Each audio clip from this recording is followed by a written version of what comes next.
No matter how good you are as a dancer, you must always know when to leave the stage. And in this context, I strongly believe Nelson Mandela was a master chord poet simply because he decided to hang the boots immediately when his 5-year term came to an end.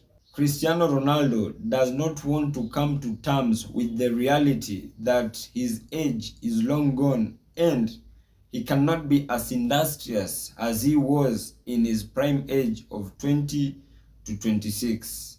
And the same thing happens to the Right Honorable Raila Amolo Odinga. The two examples I've given were good dancers, but they've failed to know when to leave the stage. Less than 24 hours before this broadcast, former Lands Minister appointee, aka Governor 001, aka Sultan, just bolted out of ODM. And in this episode, I'd like to bring you up to speed on the speculated reasons as to why the former Lands Minister appointee may have decided to bolt out of ODM. But before we concretize on that, if you're watching me for the very first time, kindly please consider hitting on the subscribe button. If you have been watching my videos and you have not subscribed, kindly please consider hitting on the subscribe button. And more so, if you're watching me from a different platform, either Telegram, TikTok, or Facebook, kindly please just head on to YouTube, search for Mohamed Isudi. I'll be the first right person to pop up. If matters socio-economic and political matters are your great areas of concerns, kindly please consider hitting on the subscribe button so that each and every time that I upload a new video, it will automatically reflect on the notification panel. And by so doing, you'll simply be supporting my content. I honestly wonder why everyone in Raila's circle is deserting from him, including his deputy party leader, former governor Ali Hassan Joho.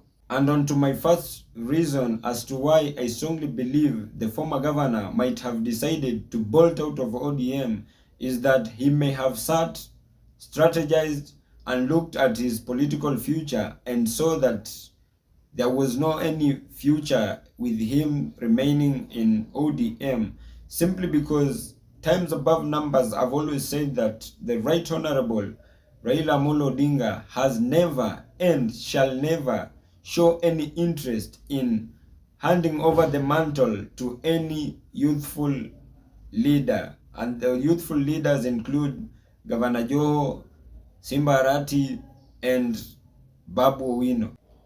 And by so saying, that will be blocking his political ambitions of him occupying the highest office of the land.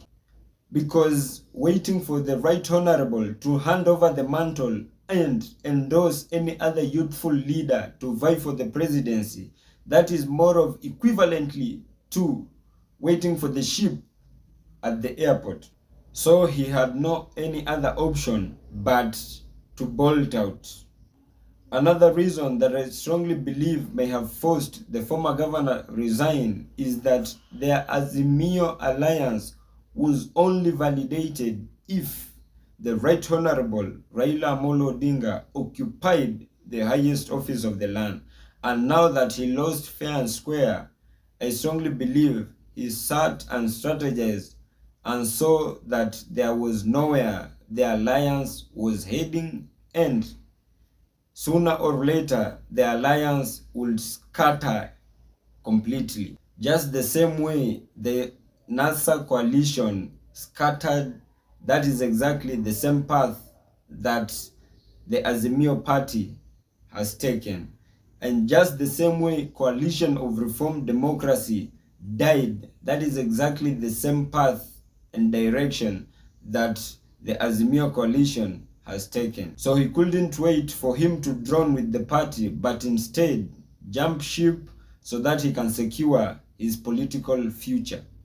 And if I'm to consider of how our political dispensation unfolds, then I strongly anticipate for more political realignment, simply because all the Azimio affiliated governors to whom had ruled for 2 5-year terms are currently at home, simply because the Right Honorable Raila Amolo Odinga lost the election.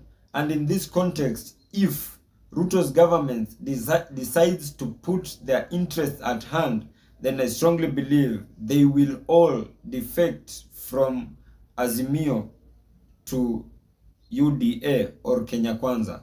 And that could be one of the reasons as to why Governor Joho decided to bolt out of ODM. And if I'm to validate this point, if the former governor's next move will be joining Ruto's team, then I strongly believe that will be a win-win situation for President Ruto in the next general election, simply because Ruto, with Governor Joe at hand, he will be able to consolidate all the votes of the coast region, of which, I kid you not, he will stand unopposed come 2027.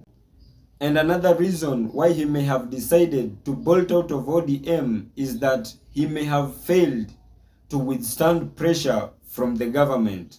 If you remember very well, in the prior video that I did concerning his family farm that was accused of obtaining an SGR contract through forgery, that is enough to pin him down, and he had no any other option but to bolt out of ODM, to which is regarded as the opposition. But those have just been my opinion. If you have a contrary opinion to mine, kindly please just feel free to drop them in the comment section and I'll give them a right of reply. And as I end this, kindly please don't forget to comment, like, share, and most importantly, kindly please just click on the subscribe button. Thank you, and may God bless you.